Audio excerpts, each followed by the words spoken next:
Here's something else I got a problem with. The 10 Commandments. Here's my problem. Why are there 10? You don't need 10. I think the list of commandments was deliberately and artificially inflated to get it up to 10. It's a padded list. Here's what they did. About 5,000 years ago, a bunch of religious and political hustlers got together to try to figure out how to control people, how to keep them in line. They knew people were basically stupid and would believe anything they were told, so they announced that God had given them some commandments. Up on a mountain, when no one was around, God had given them the 10 Commandments. But let me ask you this. When they were sitting around making this shit up, why did they pick 10? Why 10? Why not 9 or 11? I'll tell you why. Because 10 sounds official. 10 sounds important. They knew if it was 11, people wouldn't take it seriously. Say, what, are you kidding me? The 11 Commandments? Get the fuck out of here. But 10 sounds important. 10 is the basis for the decimal system. It's a decade. It's a psychologically satisfying number. The top 10, the 10 most wanted, the 10 best dressed. So having 10 commandments was really a marketing decision.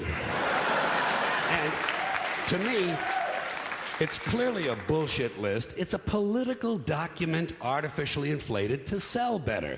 I'm going to show you how you could reduce the number of commandments and come up with a list that's a little more workable and logical. We're going to start with the first 3, and I'll use the Roman Catholic version because those are the ones I was taught as a little boy. I am the Lord thy God. Thou shalt not have strange gods before me. Thou shalt not take the name of the Lord thy God in vain. Thou shalt keep holy the Sabbath. Right off the bat, the first 3, pure bullshit. Sabbath day, Lord's name, strange gods. Spooky language. Spooky language. Designed to scare and control primitive people. In no way does superstitious nonsense like this apply to the lives of intelligent, civilized humans in the 21st century. You throw out the first 3 commandments, you're down to 7.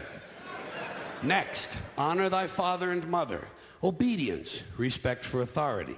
Just another name for controlling people. The truth is, obedience and respect should not be automatic. They should be earned. They should be based on the parent's performance. Parent's performance. All right? Some parents deserve respect. Most of them don't. Period. You're down to 6. Now, in the interest of logic, something religion is very uncomfortable with, we're going to jump around the list a little bit. Thou shalt not steal. Thou shalt not bear false witness. Stealing and lying. Well, actually, these 2 both prohibit the same kind of behavior.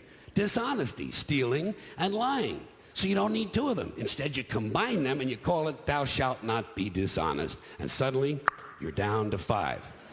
And as long as we're combining, I have 2 others that belong together. Thou shalt not commit adultery. Thou shalt not covet thy neighbor's wife.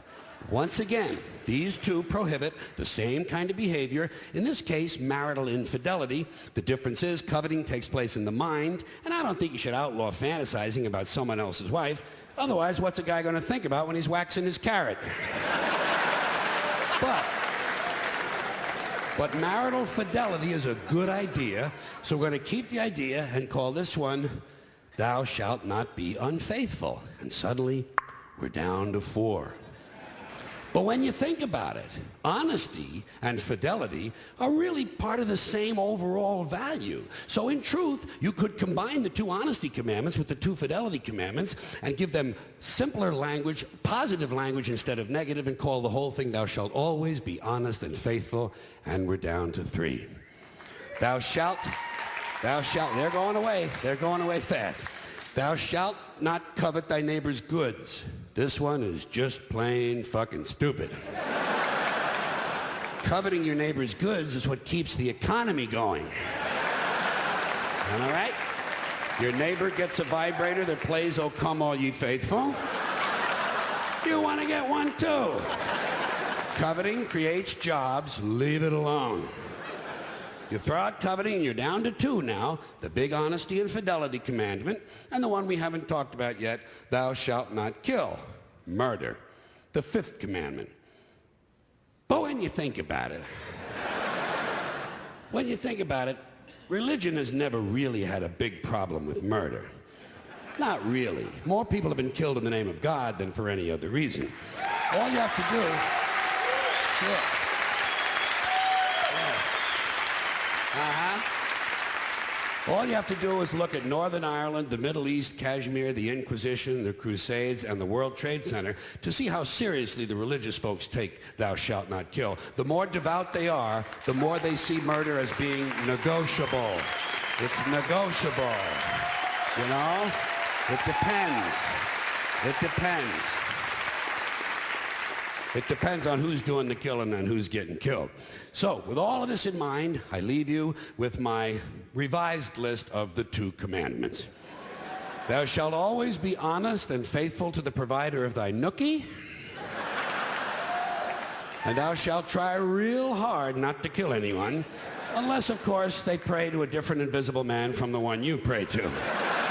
2 is all you need. Moses could have carried him down the hill in his fucking pocket. And if they had a list like that, I wouldn't mind those folks in Alabama putting it up on the courthouse wall.